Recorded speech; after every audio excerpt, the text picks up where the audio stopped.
In the Office folder of the main menu on the E63, there's a number of useful applications. You can see we have a calculator, normal calendar, the kind of stuff you would expect. Quick Office for dealing with Microsoft Office compatible documents, and one of my favorite applications, the dictionary. You can download multiple languages, but we're just going to stick with the English language that's in there now. Just start typing. I'm going to type test. A bunch of matches come up. I'm going to click on test, and then you can see the full definition of it. And it's great when you have the other languages too. It's handy for German and Italian, or when you're traveling somewhere else in Europe and stuff. You can see there's support for wireless keyboards, notes, clock application, WPDF reader, even a zip file manager too.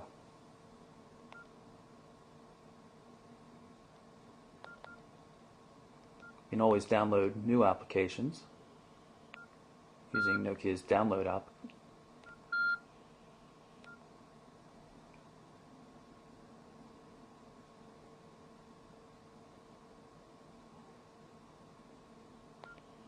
One of the more handy applications for business users is Mail for Exchange. This allows you to synchronize with a Microsoft Exchange server for not only push email, but also over-the-air synchronization of contacts, calendar, tasks, that kind of thing.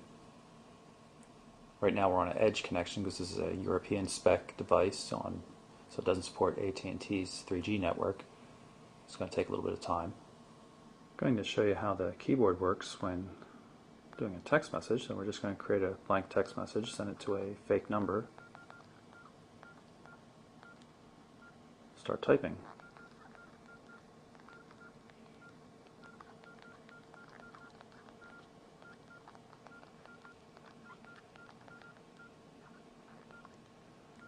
I notice that sometimes the beeps don't keep up with my typing. It seems to buffer the keystrokes fine, but the beeps just don't keep up, so it's a little disconcerting while you're typing. You just have to trust that it knows what you're doing.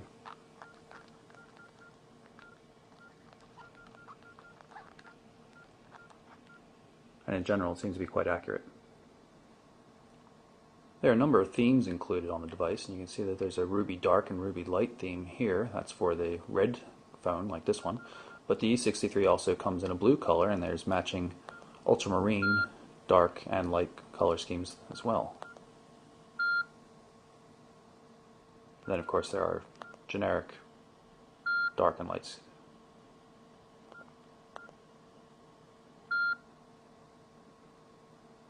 There's always options for downloading new themes.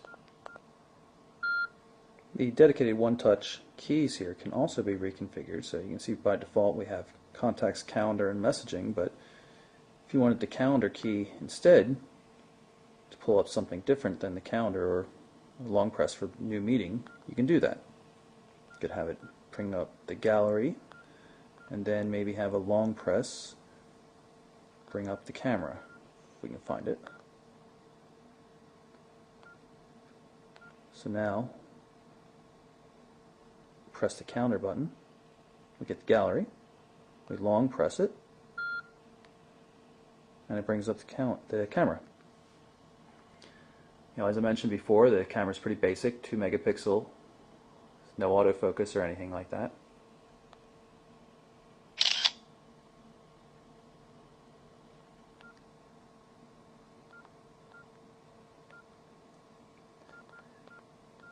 Doesn't have the nice N-series look to it in terms of settings.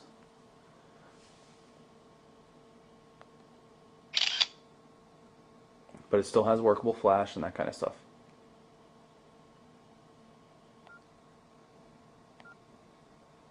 Bring up the photo viewer. And you can see the photos we just took. No fancy screen transitions or anything like that, but a workable system for a business phone. So that's our quick look at the new Nokia E63, the newest member of Nokia's E-series of business devices. Good looking phone, pretty good feature set, missing a couple of high-end things like GPS, HSDPA data, but lower price and arguably better looking than the E71 that it would compete with to some degree. Very pleased with the device, we like it a lot. E63 has already passed through the FCC in the United States, so we know we're going to see it here eventually. We don't know if it's going to be on any particular carrier, but we'll see it here.